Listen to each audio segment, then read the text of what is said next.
Hello friends, welcome to the Hatkar Academy. Today we are going to talk about the motion. तर विद्यार्थी मित्रांनो, motion काय आहे हे आज आपण पाहणार आहोत. मोशन कुठं कुठं आहे बरं? प्रत्येक ठिकाणी मोशन आहे. प्रत्येक ठिकाणी म्हणजे कुठं? आपलं जे शरीर आहे, शरीरामध्ये वेसल्स मध्ये जे ब्लड फ्लो होतंय आपल्या, बरोबर आहे? आपल्या नसांमध्ये जे ब्लड फ्लो होतंय, त्याच्यामध्ये सुद्धा काय आहे?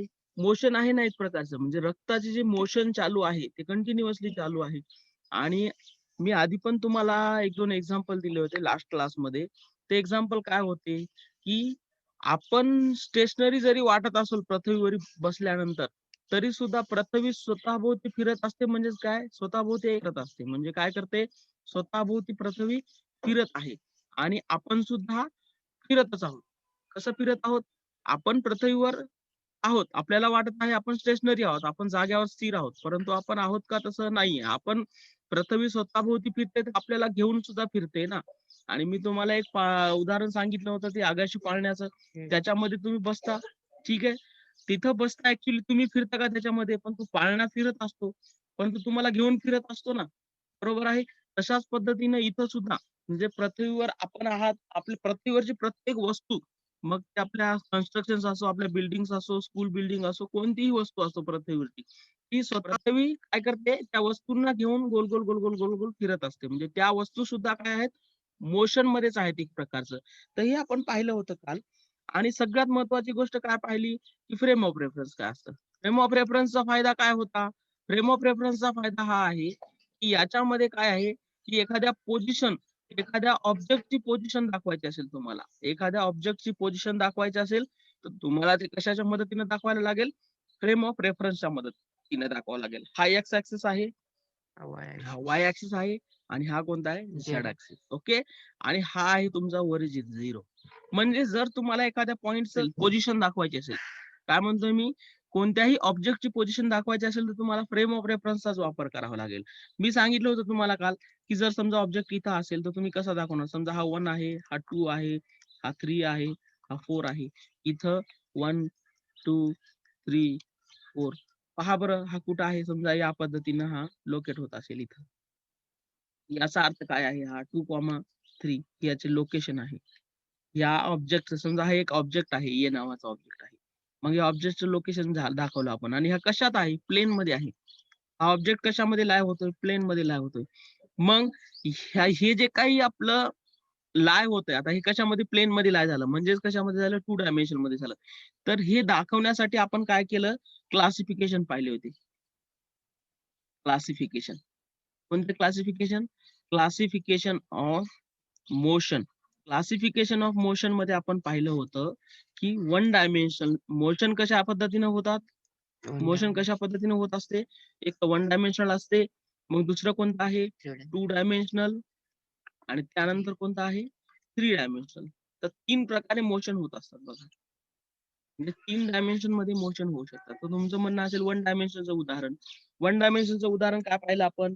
एक उदाहरण पाहिलं एका थ्रेडवर सर्कस करणारे लोक असतात ना, ते दोरीवर चालत असतात बघा, दोरीवर, थ्रेडवर. हो ना? थ्रेडवर चालत असतात. पण ते कसं चालतात? लिनियरली चालत असतात. त्यांचं मोशन कसं असतं? लिनियर मोशन असतं. म्हणजेच काय असतं? समजा ही थ्रेड आहे आणि याच्यावर एक सर्कसवर एक व्यक्ती चाललेला आहे. म्हणजे या थ्रेडवर, दोरीवर. त्यांच्या हातात अशी एक काठी असते. मग हे जे चालतायत एकंदरीत ते काय आहे? वन डायमेन्शन आहे. बरोबर आहे? ते काय आहे? वन डायमेन्शन म्हणजे एकाच ॲक्सिसवर चालतायत ते. 2 ॲक्सेस जर यांनी बदलला तर काय होईल? तो पडेल ना लगेच. म्हणजे ही दोरी जी आहे, एका दोरीवर चालणं म्हणजे एका ॲक्सेसवर चालतायत. आणि दुसरं उदाहरण काय दिलं होतं? ट्रॅकचं उदाहरण दिलं होतं तुम्हाला. रेल्वे ट्रॅकचं उदाहरण दिलं होतं. तर रेल्वे ट्रॅक सुद्धा कसं आहे? लिनियर मोशन आहे. तिथं काय होतंय? लिनियर मोशन होतंय. सरळ एका स्ट्रेट मोशनमध्ये चाललेले आहेत या ठिकाणी. म्हणजे काय आहे या ठिकाणी? लिनियर मोशन आहे. मग 2 डायमेन्शन म्हणजे काय असतं? 2 डायमेन्शन म्हणजे पहा, या फ्रेम ऑफ रेफरन्समध्ये मी ऑब्जेक्ट ई जो आहे, हा जो ई ऑब्जेक्ट आहे, तो तुम्हाला दाखवला या ठिकाणी. याची पोझिशन काय दाखवली पहा इथं 2,3. म्हणजेच काय दाखवलं? प्लेनमध्ये फिरतंय. हा ऑब्जेक्ट काय करतंय? प्लेनमध्ये फिरतंय. मग हे झालं 2 डायमेन्शन बद्दल, की ऑब्जेक्ट कधी-कधी कुठं लाईव्ह होतात? 2 डायमेन्शन म्हणजे प्लेनमध्ये लाईव्ह होत असतात. म्हणजे दोन्ही ॲक्सेसवर दिसतात आपल्याला ते. तर या ठिकाणी पहा, कधी-कधी काय होतं, की आता हा काय आहे, क्युबॉइडल शेप आहे. तर समजा हा क्युबॉइडल बॉक्स आहे आणि याच्यामध्ये गॅस भरलेला आहे, गॅस मॉलिक्युल्स खूप सारे. तर हे गॅस मॉलिक्युल्स कधी एक्स ऍक्सिस वर आदळतील, तर कधी वाय ऍक्सिस वर आदळतील, तर कधी झेड ऍक्सिस वर आदळतील. बरोबर आहे, तिन्ही डायरेक्शन जातील ना. म्हणून आपण याला काय म्हणतो, इथं मोशन कोणती आहे, 3 डायमेन्शनल मोशन आहे. तर हे झालं त्याच्या क्लासिफिकेशन बद्दल आणि हा झाला फ्रेम ऑफ रेफरन्स बद्दल माहिती, की याच्यामध्ये काय होतं, क्युबॉइडल बॉक्स मध्ये जर गॅस आहे, गॅस आहे, गॅस भरलेला आहे, तर हा गॅसचे मॉलिक्यूल जे आहेत ते काय करतात, कधी एक्स ऍक्सेस वर जात असतात, तर कधी वाय ऍक्सेस वर आदळतील, तर कधी झेड ऍक्सेस वर आदळतील. म्हणजे या ठिकाणी काय होतंय, की 3 डायमेन्शनल होते. कशाचं, गॅस मॉलिक्युल्सचं मोशन कशामध्ये होते, 3 डायमेन्शनल मोशन मध्ये होते. ठीक आहे, मग हे याच्याबद्दल क्लासिफिकेशन आपण पाहिले होते. तर याच्यानंतर आपण डिटेल मध्ये पाहायचं, पहा. तर वन बाय वन आपण सुरू करूया. डिस्टन्स म्हणजे काय आहे, डिस्टन्स म्हणजे ऍक्च्युअल कवर्ड पाथ आहे. डिस्टन्स म्हणजे काय आहे, ऍक्च्युअल कवर्ड पाथ. म्हणजे काय आहे, इथं इथं जे आहे ते कवर्ड पाथ म्हणजे काय आहे. समजा या ठिकाणी मी काय करतो, एक उदाहरण देतो तुम्हाला, की इथं एक पोझिशन आहे ए पोझिशन आणि या ठिकाणी समजा पोझिशन आहे बी. तर एक व्यक्ती इथून इथपर्यंत चालला, हा 2 किलोमीटर चालला. व्यक्ती बरं का, तोच व्यक्ती असा चाललाय या पद्धतीनं 3 किलोमीटर, परत या ठिकाणी असा 2 किलोमीटर, परत अशा पद्धतीनं चालून परत तो इथं आला, हे बी पोझिशनवर. म्हणजे हे समजा घर आहे त्याचं आणि हे समजा स्कूल आहे. ओके, घरापासून स्कूल पर्यंत येत असताना त्याने कव्हर केलेलं अंतर आहे, पहा या ठिकाणी किती आहे. हा हा समजा इथं 5 किलोमीटर आहे. तर आपण काय करणार, ऍक्च्युअल कवर्ड पाथ म्हणजे काय करणार, मी सम करणार टोटल डिस्टन्सची. काय करणार, 2 + 3 + 2 + 5, हे टोटल डिस्टन्स मी ऍड करणार आणि इथपर्यंत ऍक्च्युअल पाथ सांगणार. जर मला डिस्प्लेसमेंट विचारलं, कुणी डिस्प्लेसमेंट विचारलं, तर मी शॉर्टेस्ट डिस्टन्स सांगणार या ठिकाणी. काय सांगणार आपण या ठिकाणी, शॉर्टेस्ट डिस्टन्स सांगणार. बरोबर, तर हे झालं शॉर्टेस्ट डिस्टन्स बद्दल. तर पहा, हे झालं शॉर्टेस्ट डिस्टन्स बद्दल. म्हणजे मी काय म्हणतोय, डिस्टन्स म्हणजे काय आहे, ऍक्च्युअल कवर्ड पाथ आहे. डिस्टन्स म्हणजे काय, ऍक्च्युअल कवर्ड पाथ आहे. पहा, 2, 3, 2, 5, याचे ऍडिशन किती होईल सांगा आता. 5 आणि 2 7, 7 आणि 3 8, 9, 10 आणि हे 2 12. म्हणजे टोटल किती झालं, 12 किलोमीटर. काय झाला, हा डिस्टन्स झाला. डिस्टन्स झाला टोटल. काय झाला, 12 किलोमीटर. काय आहे, हा हा डिस्टन्स आहे.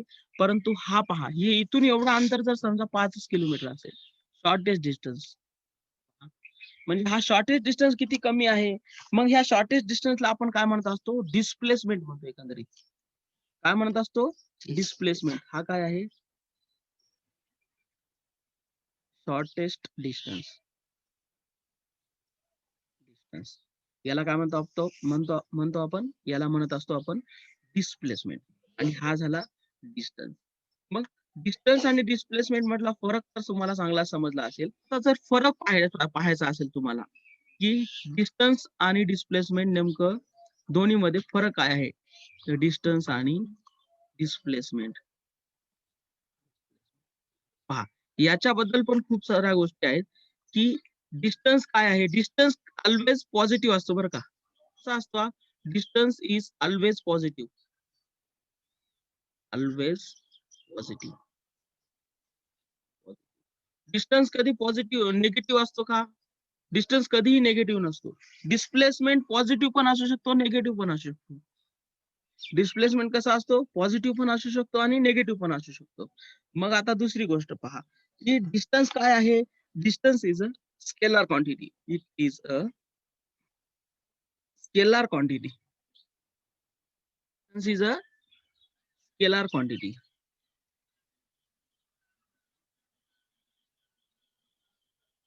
डिस्टन्स मध्ये काय असतं, फक्त मॅग्निट्यूड असतं. डिस्टन्स मध्ये काय असतं, फक्त मॅग्निट्यूड असतं, डायरेक्शन नसतं. आता पहा बरं, डिस्टन्स कशा पद्धतीने, ही अशा पद्धतीने चालला, म्हणजे फक्त न्यूमेरिकल व्हॅल्यू कॅल्क्युलेट करतोय ना या ठिकाणी आपण. म्हणजे ऍक्च्युअल पाथ घेत असताना आपण त्याचं डायरेक्शन आहे की काही एकंदरीत फिक्स डायरेक्शन. पण इथं डिस्प्लेसमेंट मध्ये पहा बरं, एक पर्टिक्युलर डायरेक्शन ऍज वेल एज मॅग्निट्यूड आहे, दोन्ही गोष्टी आहे. म्हणून याला काय म्हणत असतो आपण, याला काय म्हणत असतो, डिस्प्लेसमेंटला म्हणत असतो it is a vector quantity. Vector quantity, बरोबर. याला काय म्हणतो आपण, वेक्टर क्वांटिटी म्हणतो. आणि वेक्टर क्वांटिटी काय असते, मग वेक्टर कशाला म्हणायचं, ज्याला मॅग्निट्यूड मॅग्निट्यूड ऍज वेल ॲज मॅग्निट्यूड डायरेक्शन असतं. डायरेक्शन इथं दोन्ही गोष्टी असतात. Vector has a both magnitude and direction. वेक्टरला काय असतं, मॅग्निट्यूड पण असतं आणि डायरेक्शन असतं. मॅग्निट्यूड म्हणजे काय आहे रे? मॅग्निट्यूड म्हणजे न्यूमेरिकल व्हॅल्यू आहे. हे जे आपण 12 किलोमीटर लिहिले ना, या न्यूमेरिकल व्हॅल्यूला मॅग्निट्यूड म्हणलं तरी चालते.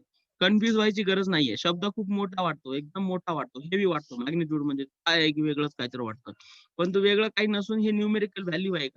एखाद्या गोष्टीचा न्यूमेरिकल व्हॅल्यू आला आपण काय म्हणतो, मॅग्निट्यूड म्हणतो. बरोबर आहे, तर हे मॅग्निट्यूड आहे. आणि पहा मग इथं मॅग्निट्यूड पण आहे, न्यूमेरिकल व्हॅल्यू पण आहे आणि डायरेक्शन पण आहे. कशामध्ये? डिस्प्लेसमेंट मध्ये. डिस्टन्स मध्ये आहे का? नाहीये. फिक्स आहे का डायरेक्शन? अशा पद्धतीने पहा, डायरेक्शन चेंज होत चालले. ओके, बरोबर आहे. मग या ठिकाणी परत पहा की दुसरं काय आहे याच्यामध्ये. आता याचं एसआय युनिट पहा. डिस्टन्सचं एसआय युनिट काय येतं? SI unit of distance is metre. काय आहे? मीटर आहे. मीटर. कळतंय? याचा एसआय युनिट काय आहे? मीटर आहे. आणि मग परत या ठिकाणी पहा, डिस्प्लेसमेंटचं एसआय युनिट काय येतं पहा, की याचं एसआय युनिट पण काय येतं? मीटरच येतं. एसआय युनिट, याचं पण एसआय युनिट काय आहे? मीटर मध्येच आहे. करेक्ट. तर ह्या दोन्हीचं एसआय युनिट काय आहे? मीटर मध्येच आहे. आता राहिला प्रश्न डायमेन्शनचा. तर याची डायमेन्शन काय आहे पहा. मी चौथी गोष्ट वर लिहितो इथं.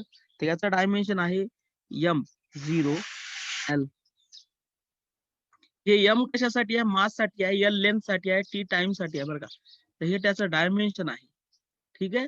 मास किती असतं? डिस्टन्स मध्ये 0 असतं. लेंथ किती असतं? 1 असते. आणि टाइम सुद्धा असतो particular. With respect to time असते ना. मग काहीतरी टाइम लागेल ना डिस्टन्स कव्हर करायला. या ठिकाणी पहा आणि याचं पहा. या ठिकाणी डायमेन्शन पहा काय येतं, की इथं मास काय असणार आहे? 0च असणार आहे. L किती असणार आहे? 1 असणार आहे. आणि टाइम किती असणार आहे? पहा या ठिकाणी T0 असतो. M पण 0 आहे आणि T पण 0 आहे. पहा या प्रकारे हे काय झालं? हे डायमेन्शन झाले. काय आहे ते? डायमेन्शन्स कशाचे? डिस्प्लेसमेंटचं dimension M⁻0, L1 and T0. आणि इथं डिस्टन्सचं डायमेन्शन काय आहे? T1. हे डिस्टन्सचं डायमेन्शन M0, L1, T1. तर या पद्धतीनं हे झाले त्याच्याबद्दलची डिटेल माहिती की काय असतं. आणि डिस्प्लेसमेंट बद्दल आणखी एक गोष्ट मी तुम्हाला इथं सांगितली, पहिल्याच ह्याच्यामध्ये सांगितलं की displacement may be a positive और निगेटिव्ह. डिस्प्लेसमेंट कसा असू शकतो? पॉझिटिव्ह पण असतो आणि निगेटिव्ह पण असू शकतो. उदाहरणार्थ या बाजूने जर समजा इकडं असेल, हे या बाजूने समजा हा ओरिजिन ओ आहे, ठीक आहे. आणि इकडल्या बाजूला जर राईट साईडला गेला, समजा राईट साईडला जर डिस्प्लेसमेंट होत असेल तर हे कसं असणार आहे? पॉझिटिव्ह असणार आहे. आणि लेफ्ट साईडला जर गेला, डिस्प्लेसमेंट जर लेफ्ट साईडला होत असेल या बाजूनं आणि हे राईट साईडला होत असेल तर हे पॉझिटिव्ह, आणि लेफ्ट साईडला होत असेल तर काय असणार आहे? निगेटिव्ह असणार आहे. म्हणजे डिस्प्लेसमेंट दोन्ही असू शकतं, पॉझिटिव्ह और निगेटिव्ह. कळतंय तुम्हाला? तर हे याच्याबद्दलची माहिती झाली, डिस्टन्स आणि डिस्प्लेसमेंट बद्दल टोटल माहिती झाली तुम्हाला. मग याच्यानंतर पहा, आता त्याच्यानंतर आपण काही प्रॉब्लेम्स पाहूया. वाटल्यास 1-2 प्रॉब्लेम आहे त्याच्यामध्ये, पाहूया. एक मुलगा आहे समजा, इथून मूव्ह करतोय या पद्धतीनं, इकडं आला, परत काय केलं त्याने? या बाजूला मूव्ह झाला तो इकडं. मग याचा जो डिस्प्लेसमेंट आहे तो काय असणार आहे? हा असणार आहे डिस्प्लेसमेंट. पहा मी शाई चेंज करतो वाटल्यास पहा. हा काय असणार आहे? ग्रीन न काढलेला काय असणार आहे? डिस्प्लेसमेंट असणार आहे. याला समजा ए नाव देऊया, याला बी नाव देऊया, आणि याला नाव द्या डी. मग यांनी काय सांगितलंय?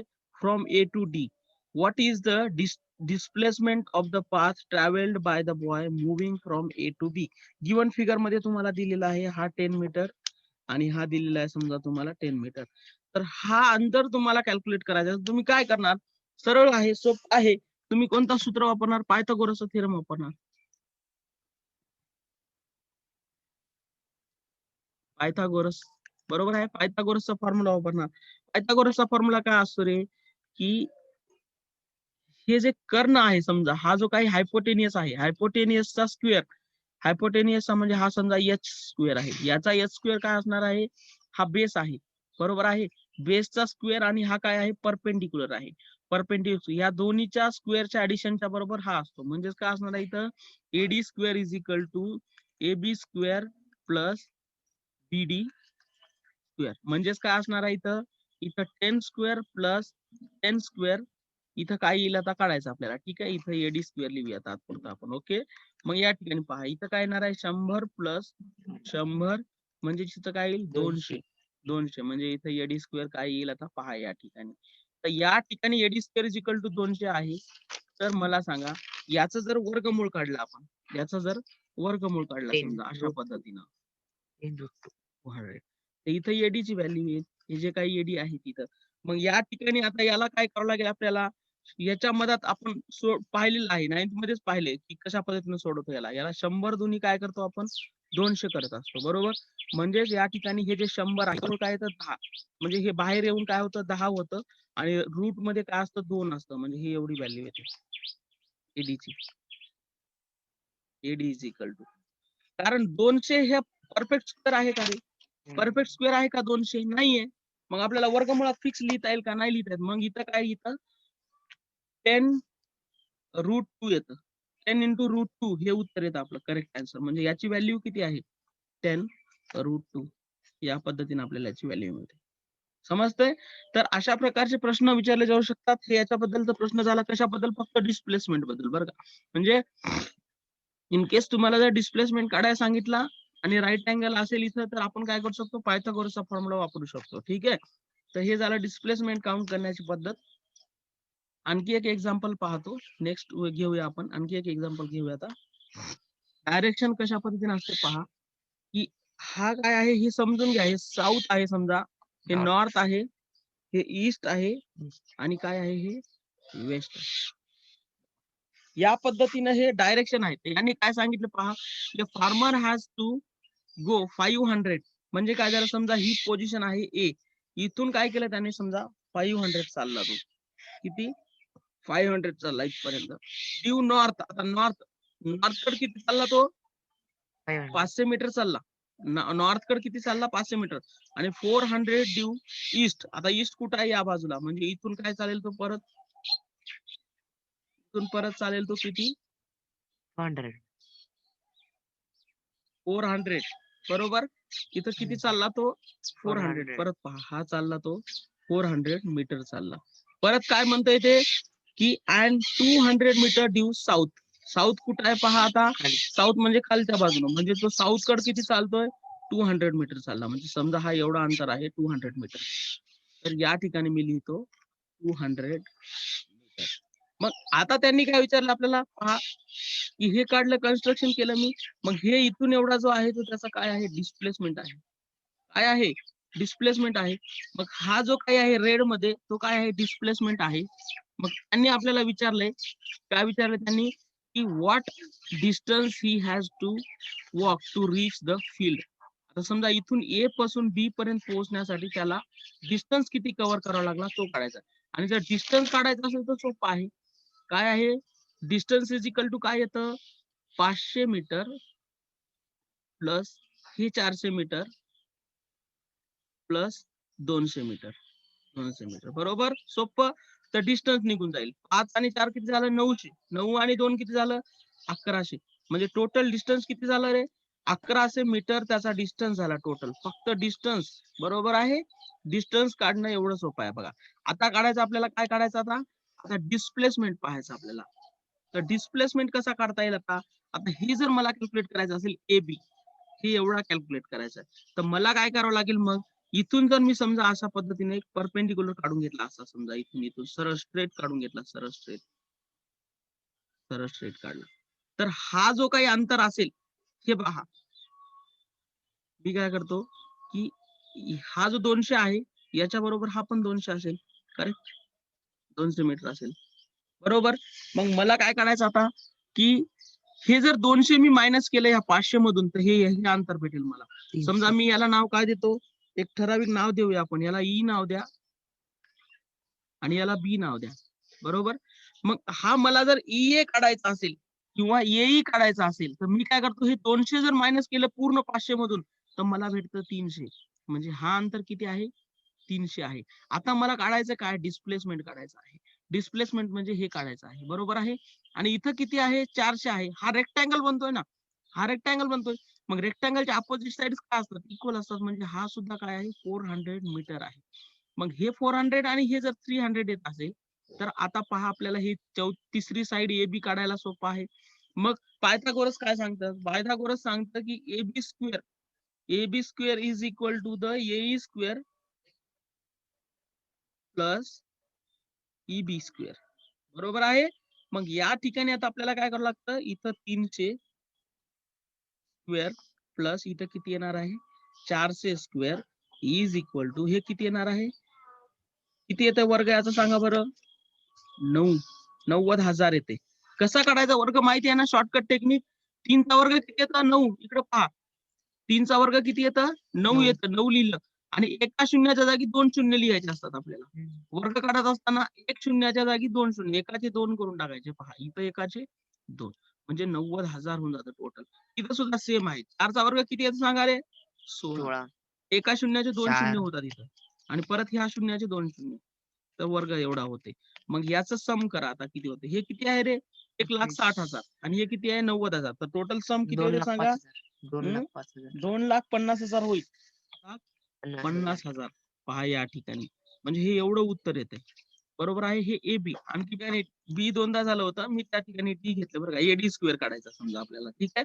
तर याचं काय करायचं आपल्याला परत, मग पहा याचा वर्गमूळ काढावा लागेल. पहा इथं काय करावं लागेल आपल्याला, जर समजा आपल्याला एडी ची व्हॅल्यू काढायची असेल, तर मी या ठिकाणी काय करतो, रूट 2,50,000 घेतो या ठिकाणी. पहा रूट 2,50,000 घेतो. मग या ठिकाणी सांगा मला काय होतं, हे याचा रूट बाहेर घ्यायचं, म्हणजे या ठिकाणी काय करावं लागेल, परत याचा वर्ग काढण्यासाठी पहा हे जे 25 आहे ना, 25चा वर्गमूळ घ्या. किती येतं 25चा वर्गमूळ, 7 येतं. या 2 शून्याचा 1 शून्य करून टाका, 2 शून्याचे 1 शून्य करा, परत ह्या 2 शून्याचा 1 शून्य करा, 500 येते. किती सोपं आहे बघा बरं. म्हणजे एडी ची व्हॅल्यू मिळाली आपल्याला. तर या पद्धतीने आपल्याला हे एडी मिळाला.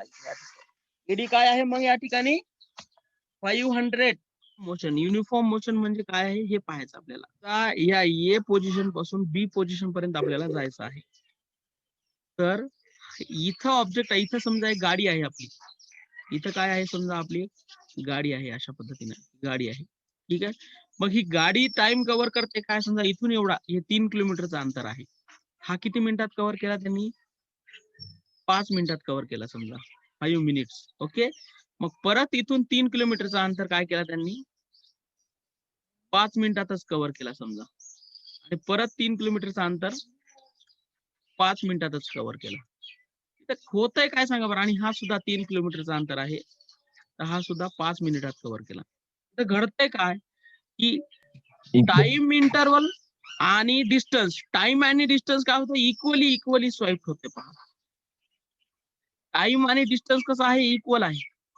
डिस्टन्स कव्हर करतो, इक्वल डिस्टन्स आणि इक्वल टाइम आहे.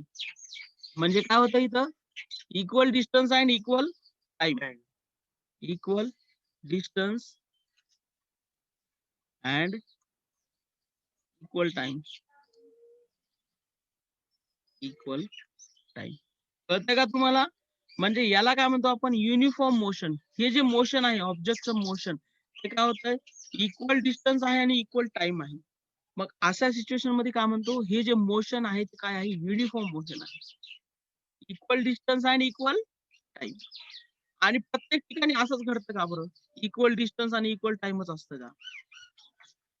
इथं काही बाधा नसेल, इथं काही अडथळे नसतील, इथं ट्रॅफिक नाहीये म्हणून हा इथं काय होतंय, 3 किलोमीटर अंतर 5 मिनिटात, 3 किलोमीटर अंतर 5 मिनिटात, 3 किलोमीटर अंतर 5 मिनिटात, इथं पण 3 किलोमीटर अंतर काय होते, 5 मिनिटात होते.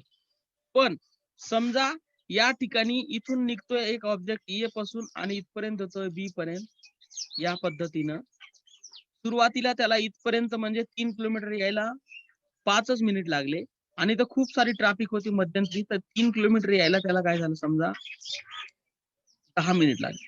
आणि परत इथं खूपच ट्रॅफिक होती, प्रचंड मार्केटच होतं, मार्केटमधून यायला त्याला खूप वेळ लागला.